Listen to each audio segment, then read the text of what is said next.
SRH విజయం, పోరాడి ఓడిన రాజస్థాన్ రాయల్స్. ఐపీఎల్ 2025 హైదరాబాద్లోని ఉప్పల్లో రాజస్థాన్ రాయల్స్తో జరిగిన మ్యాచ్లో సన్ రైజర్స్ హైదరాబాద్ 44 పరుగుల తేడాతో ఘన విజయం సాధించింది. 287 పరుగుల భారీ లక్ష్యంతో బరిలోకి దిగిన రాజస్థాన్ రాయల్ పోరాడి ఓడింది. ఈ క్రమంలో 6 వికెట్లు కోల్పోయి 242 రన్స్ చేసింది. Rajasthan Royals batters run rate 10కి తగ్గకుండా బ్యాటింగ్ చేసిన కొండంత లక్ష్యం కరగలేదు. జురేల్ 70, శాంసన్ 66, ధనాధన్ ఇన్నింగ్స్ ఆడిన ఫలితం లేకపోయింది. సమర్జిత్, హర్షల్ తలో 2 వికెట్లు తీశారు. దంచుకొట్టిన బ్యాటర్లు. SRH record score. ఐపీఎల్లో భాగంగా ఆర్ఆర్తో జరుగుతున్న మ్యాచ్లో ఎస్ఆర్హెచ్ రికార్డు స్కోరు సాధించింది.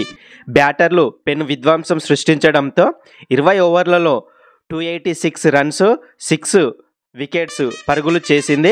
ఐపీఎల్ చరిత్రలో ఇది రెండో అత్యధిక స్కోరు. ఇషాన్ కిషన్ 106 సెంచరీతో ఆకాశమే హద్దుగా చెలరేగారు. 11 ఫోర్లు, 6తో ఆయన శతకం బాదారు. ట్రావిస్ హెడ్ 67 50తో చెలరేగగా క్లాసెన్ 34, నితీష్ 30 రాణించారు. బౌలర్లలో తీక్షణ 2, తుషార్ 3 వికెట్లు తీశారు.